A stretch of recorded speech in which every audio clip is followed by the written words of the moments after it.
Hi YouTube, welcome to another edition of Horror Hands, and for this video we're going to go way back to the 2000s, so the early 2000s through to the late 2000s, and this was a time when it seemed like Hollywood was intent on remaking every single horror classic that there was. Every year it seemed like there was just a slew of numerous great horror movies from the 70s and 80s that were being remade.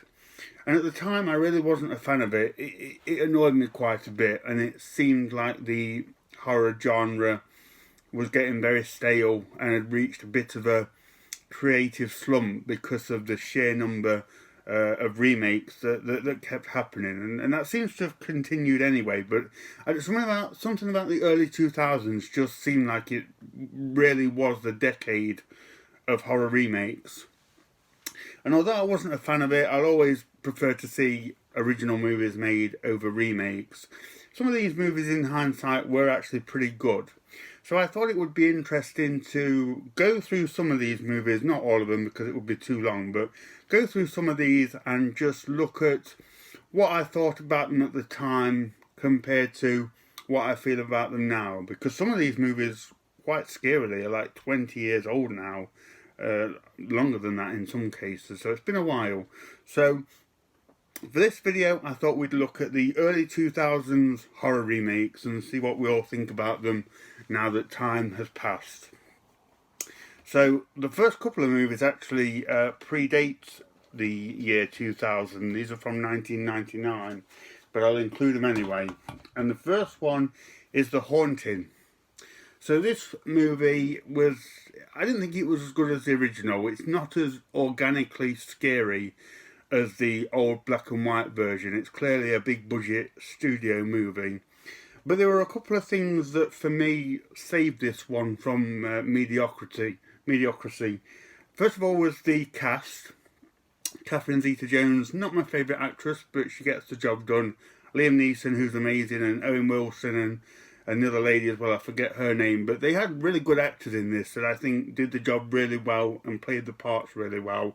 And the other big plus for this is the house and the set design in general. The set and the stage for this movie is one of the most impressive I've ever seen. In terms of horror movies, it's one of the very best, and still holds up today. It's this giant, massive house, which looks amazing. And I think I read that it was actually such a large set that they couldn't film it at the Paramount Studios. They had to go elsewhere to make it and film it because it was so large and grand. So credit to them for taking some time and putting the work into creating a cool looking house and a big enough set to do what they did. So I don't mind The Haunting remake. I think it's actually a rather good film and quite enjoyable. So not a bad start there in 1999. Okay, again from 1999 we have the remake of The House on Haunted Hill. And I don't think I've actually seen this since the movie came out or that time ago. But I distinctly remember not particularly liking the how this one had been updated, because I was such a fan of Vincent Price and those like gothic castle movies that he did. I didn't quite care for the kind of sleek, high-tech look of this house. I thought they changed that a bit too much, and I just found that too jarring, and it wasn't my kind of thing, especially at the time when I was watching it. And Geoffrey Rush playing the Vincent Price character. I mean, Geoffrey Rush is a great actor. He's done some great roles, but nobody can replace Vincent Price. So you're already kind of out of the game in that respect. So not one that I remember enjoying, to be honest. But like I say, it's been over 20 years, I think, since I've even watched this one. But not felt the need to return to it. Okay, next up from 2001 now, as we get into the new millennium, we have the remake of 13 Ghosts. And this one's a little bit unique because this is actually, I watched this one before the original William Castle movie. So I kind of just went in to this one not really knowing anything. it was okay. It's a very, very similar film to House on Haunted Hill, the remake. It's virtually identical in its look and feel. You'd think it was the same people that worked on it, and it was the same studio and had the same producers. Robert Zemeckis was one of them, so not a surprise there.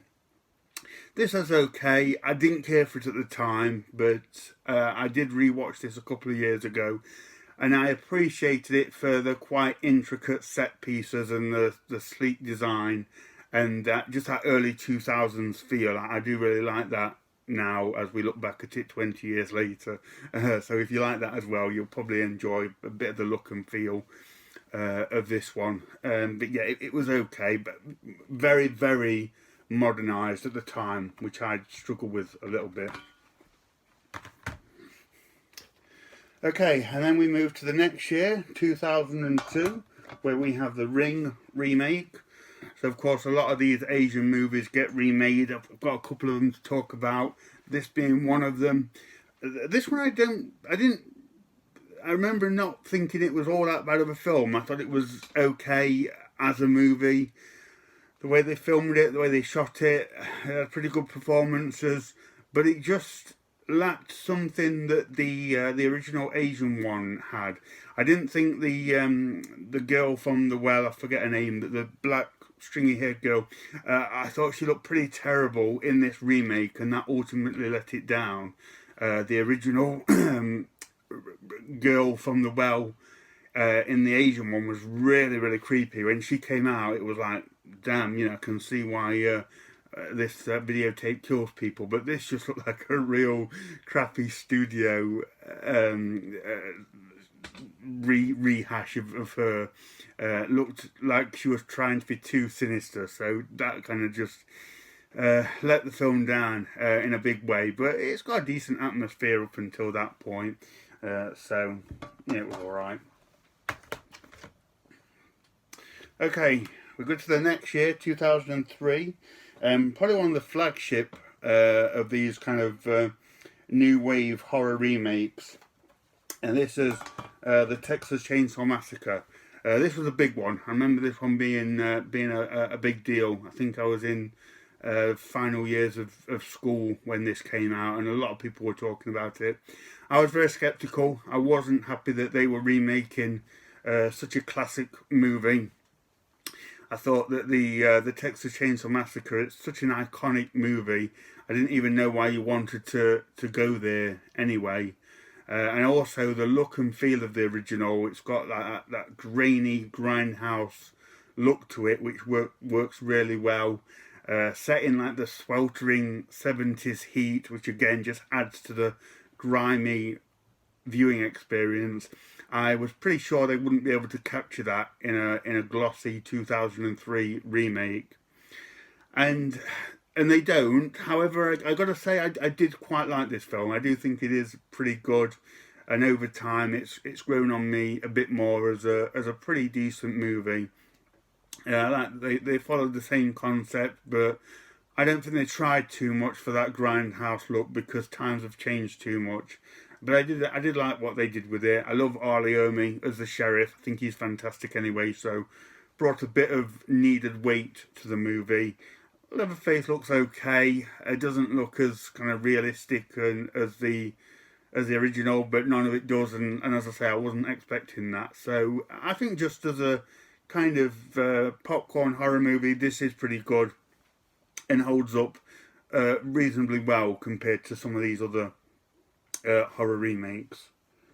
So yeah, that one I was okay with that eventually. Okay, so moving on to the next year, 2004, we have the Toolbox Murders. And this one, I don't think I even knew this was happening until it came out, and gave it a watch. And at the time, I really didn't enjoy it. I thought it was a terrible film. And didn't actually watch it for years and years. I've just recently got it and watched it again last night, actually. And I have to say, I enjoyed it a lot more upon rewatch. When the film started, again, I wasn't enjoying it. Didn't think I was going to like it. But as the movie went on, to give it credit, it's got a really good story. It's got an interesting story. and I did get into it, and I was quite intrigued as to what was going on and what would be revealed at the end. And to give this movie credit, it's kind of just like a remake in name only, to be honest. Whereas the original, which I really like, the original was a guy going around killing people with his toolbox. It was a bit more of a low-key grindhouse exploitation movie, where this one kind of introduces more of a not a complex plot, but there's more going on, which involves the building and the very architecture and structure of the place where these people are, which I thought was interesting, and I appreciate that they gave more in terms of the story than just someone going around killing people. But it's one of the most notable things for this is it's such a grimy movie. This is one of the most grimiest films that I've seen, and I didn't quite like that. It wasn't the sort of most pleasant film to watch, but I guess that's just part of the story, and it's probably used to create more of an uncomfortable feel. Because it definitely does that. It's not a visually pleasing movie, I would say, but I did enjoy it a lot more second time round. Okay, staying in 2004, and another one of the big popular remakes, and that is the Dawn of the Dead remake. Now, this one I was quite excited to see. I'm a big fan of the Night of the Living Dead remake. I thought that was excellent.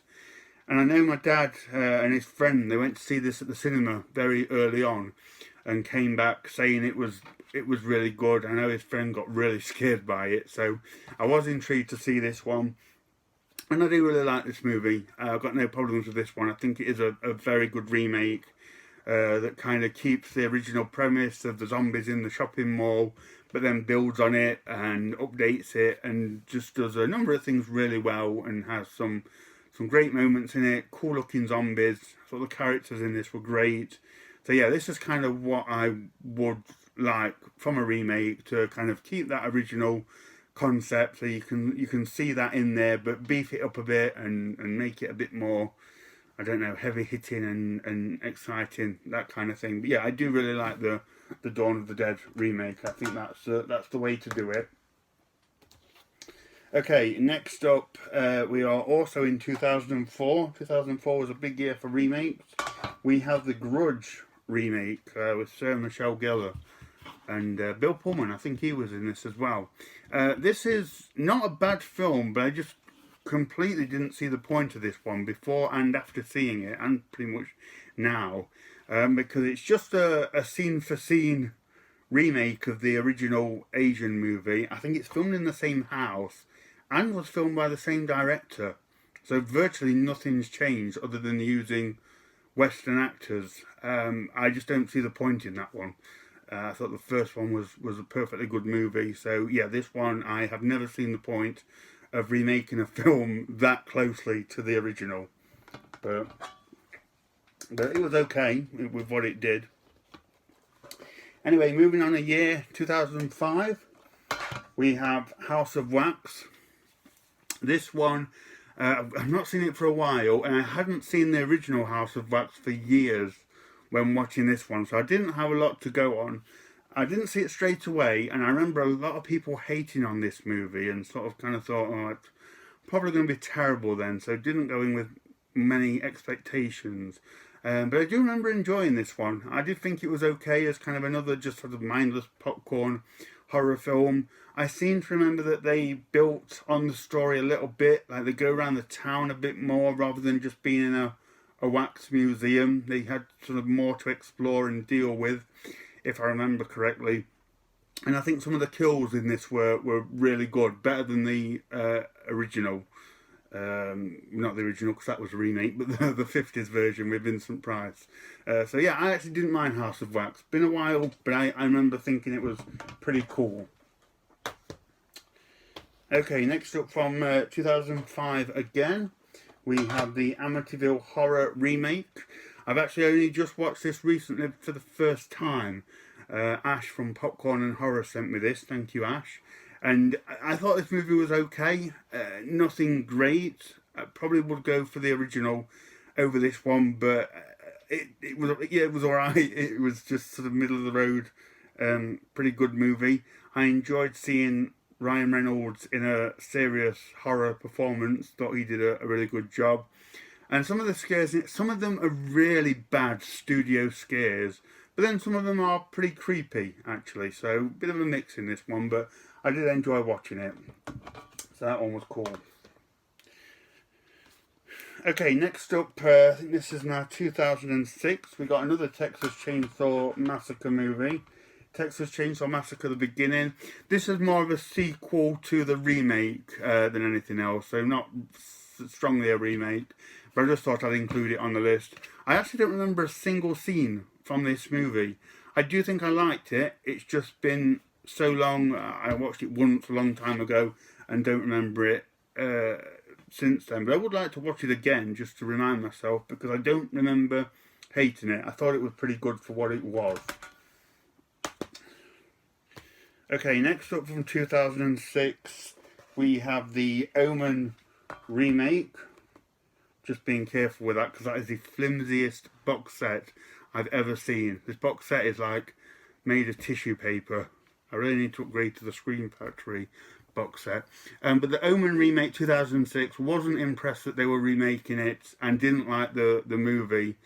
I thought it was too close to the original. It's virtually a scene for scene remake. There is nothing that they did with this than just remake the original film, which I thought was pointless and very lazy. A real lack of creativity in this one. And I didn't like the kid in this. I thought the original, Harvey Stevens as the original kid, he was really creepy. And he didn't kind of do anything. He just kind of went about his kid business. And just happened to be the son of the devil, which was really scary. Whereas the kid in this one, he has like a bit of a scowl on his face. And I just feel like he was trying too much. I think they suffered from that Hollywood thing of trying to be scary when it just wasn't. So yeah, really terrible. This is probably one of my least favourite horror remakes from that time. I really wasn't impressed with the Omen remake. Right, next up from is this one. This is also 2006. This is another big one. So this is the Hills Have Eyes remake. Now, out of all of them, I get the sense that this one is probably the most popular. I know a lot of horror fans really enjoy this movie, and I liked it too. I thought they did a good job. This is another like Dawn of the Dead one, which is a really good example of how to remake a horror movie. So you kind of kept that cannibals in the desert premise. You could tell it had come from the original Hills of Eyes, but they built on it. The cannibals look cool. The kills in this are incredible. It's very gory. I missed Michael Berryman. He's very synonymous with Hills of Eyes for me. So this was lacking, but I think they did as good a job with it as what they could have done. And as I say, if you're looking for a good horror remake, I do seem to think this is one of the most popular ones for good reason. So that's a good recommendation there for one of them. So that was 2006. A year later, actually, they came out with the Hills of Eyes 2. So they didn't mess around. This one is, I've always seen this one as a sequel to the remake rather than the 1984 version. But I just thought I'd throw it in. I thought it was okay. I liked it. I think this is the one with the National Guard soldiers doing some training exercises in the desert, and they get attacked by the inbred cannibals. So I like that. I like the meeting of soldiers and cannibals. I thought that was pretty good. And I think they go underground a little bit in tunnels and things, which made for a good environment. I just remember being frustrated by this one because I remember there being numerous chances to escape. Like they go through the tunnel and see the light and then hear a noise and go back and investigate it, and that really annoyed me. But it was an okay movie.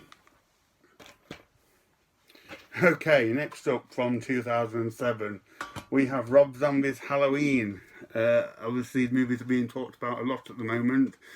I was not impressed at all that Halloween was set to be remade. I thought Halloween, again, it's so iconic. Why would you even want to go there? And as good as Halloween is, and I'm not taking away from it, it's a very simple premise of a masked guy going around killing babysitters. So I didn't really know what there was to remake about it. And then I know that Rob Zombie, he wanted to look back more at Michael Myers' childhood and upbringing, but I really didn't like that because I thought the scariest thing about Michael Myers is you don't really know what drives him. You don't know his motives or, what's going on in his head. So I really didn't want a Michael Myers backstory. And Rob Zombie, to give him credit, he made a good movie. He made a Rob Zombie movie, so fair enough, he made the movie that I think he wants to make. But it doesn't work for me as a Halloween film. It doesn't sit very well in the franchise. I like it as a standalone film, but it's not really a Halloween film that I go for. So I'm not a fan of it all that much, unfortunately. And then in 2009 we had Halloween 2, which again I felt was more of a sequel to Rob Zombie's Halloween than Halloween 2. And it's been a while since I watched that. I thought it was okay, but again, it's just kind of like not my Halloween film. So I should watch them both again, to be honest, just to see what I think. But yeah. Okay, and then going to 2009, we have a remake of My Bloody Valentine. This one was really good. I actually like this one. This is one of my favourites. It's a really good remake. Got some cool kills. Kevin Tyler's in it, who I don't see very often, but he's a great actor. So yeah, I just thought this was a pretty good, seemed quite low key at the time, but a pretty decent remake that they sort of built on. Had some cool kills, still maintained the miners killer thing, which was great. So yeah, I thought this was a pretty enjoyable slasher. I would recommend this one because I don't hear that many people talk about it. So that's the My Bloody Valentine remake. And then finally we come to 2010, and I'll end it here with the Piranha remake, which was okay. I wasn't too precious about Piranha or it being remade. I thought this one would be a pretty fun one, and it was. It is what it is. It's a silly killer piranha movie. Had a pretty cool cast. Elizabeth Shue, Christopher Lloyd, Jerry O'Connell, Richard Dreyfuss. So I was impressed with that. Other than that, take your brain out and enjoy some killer piranha action. I was kind of happy in a way that Piranha is still, I guess, culturally relevant enough for it to be remade. Because I do like the original. So yeah, this one was a fun remake. So that's just some of the horror remakes from that time, guys. Let me know what you thought of those films then and now. Let me know if there's any others from that time that you really enjoyed. I'll check them out. So thank you very much for watching, and stay tuned for more videos.